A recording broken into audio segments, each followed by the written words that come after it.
Olá, vamos falar um pouquinho sobre os poderes da CPI? CPI é Comissão Parlamentar de Inquérito. A gente sabe que o Poder Legislativo, ele é formado também por comissões, que são organismos menores, compostos por parlamentares, para exercer as funções do Poder Legislativo. Então, no âmbito federal, nós vamos ter comissões permanentes e comissões temporárias, no âmbito estadual também e no âmbito municipal também, nos poderes legislativos dos estados, municípios e Distrito Federal. Entre as comissões temporárias, nós temos a Comissão Parlamentar de Inquérito, tá? Ela tem, obviamente, o próprio nome está dizendo, ela tem a função de investigar, de promover um inquérito parlamentar. A CPI, ela é criada para investigar fato certo e ela tem um tempo determinado. Mas não é sobre a formação, a composição da CPI, como é feita a sua composição, enfim. Não é sobre essas características que eu quero falar. Eu quero falar sobre os poderes da CPI. O artigo 58, parágrafo 3º, ele diz, resumidamente, que as comissões parlamentares de inquérito terão poderes investigatórios próprios de autoridades judiciárias. O que quer dizer isso? Poderes investigatórios próprios de autoridades judiciárias. A primeira crítica que a gente faz é que a autoridade judiciária não investiga. Entendeu? A autoridade judiciária não investiga. A autoridade judiciária julga e, inclusive, em relação às autoridades judiciárias, existe o princípio da inércia do judiciário. O judiciário só julga dentro daquilo que foi proposto a ele, que foi pedido a ele, ok? Ele não pode julgar além daquilo ou fora daquilo que foi pedido a ele. Mas tudo bem, vamos seguir nessa interpretação. Quem tem poder investigatório é a CPI.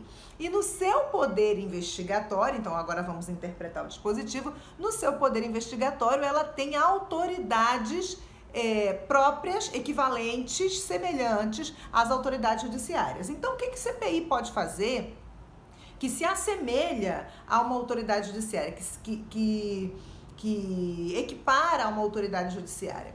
Na sua função investigativa, na sua função de promoção do inquérito parlamentar, a CPI pode, e isso está previsto na Lei 1579 de 1952, atualizada pela Lei 13.367 de 2016, ok? Ela pode, isso está previsto na lei, determinar as diligências que entender necessárias.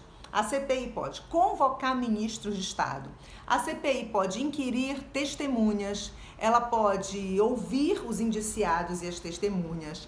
Ela pode requisitar informações e documentos da administração pública, certo? Direta e indireta, federal, estadual, municipal, distrital. Ela pode requisitar, não é pedir. Pedir é requerimento, é requerer. Ela pode requisitar, ela dá ordem, certo? Para esses órgãos da administração pública federal, estadual, municipal, distrital, direta e indireta.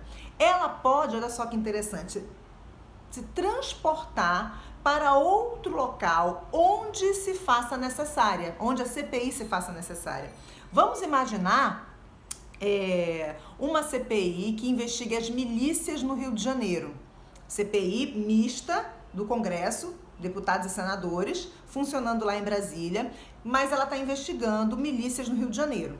E aí ela precisa se transportar para o Rio de Janeiro, para a capital do estado do Rio de Janeiro, para promover oitiva de testemunhas ou discussões, enfim. Aí ela vem para o Rio de Janeiro, né?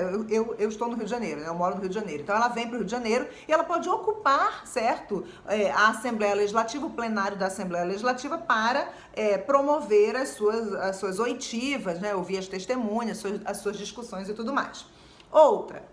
Além dessas atribuições que a gente listou aqui, que são previstas na lei, a gente também tem atribuições que foram previstas por decisão do Supremo Tribunal Federal. O Supremo Tribunal Federal já se manifestou sobre o artigo 58, parágrafo 3º, e ele diz que a CPI pode, por autoridade própria, e presta atenção que isso cai na prova, a CPI pode, por autoridade própria, com decisão escrita e fundamentada, observando os trâmites legais, ela pode determinar quebra do sigilo bancário, quebra do sigilo fiscal, ela pode determinar quebra do sigilo de dados, e nesse sigilo de dados, dados é uma expressão genérica. Eu sempre quando falo sobre o artigo 5º, inciso 12, que fala da inviolabilidade das comunicações, quando a Constituição colocou ali dados, ela foi visionária, porque aquilo foi escrito em 87 para 88, né, porque a nossa Constituição é de outubro de 88, a promulgação,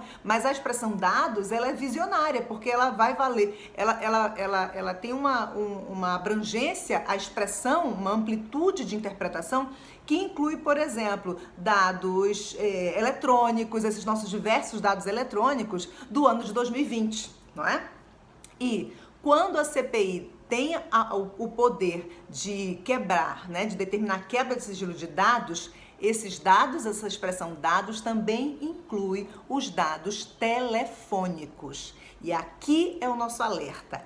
A CPI, por interpretação do Supremo, tem poder de determinar quebra dos dados, do sigilo dos dados telefônicos, ou seja, do sigilo dos registros telefônicos, ou melhor, dos registros telefônicos pretéritos. Mas a CPI não tem o poder de determinar a quebra do sigilo das conversas telefônicas. A CPI não pode determinar a quebra do sigilo da interceptação telefônica. Ela não pode determinar a interceptação telefônica, porque a comunicação telefônica é protegida pela reserva constitucional de jurisdição. Só se pode quebrar a intimidade das conversas telefônicas por ordem judicial e investigação criminal. Aí seria uma investigação ou por inquérito policial ou por inquérito parlamentar, mas por ordem judicial, ou para instruir uma ação penal, ou para instruir com provas um processo penal. Mas as conversas telefônicas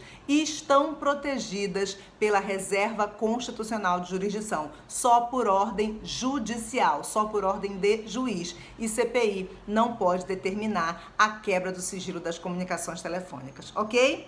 Gostou desse conteúdo? Então comenta aqui embaixo, curte também, comenta aqui embaixo dizendo que outros assuntos você quer que eu grave para você. Até mais!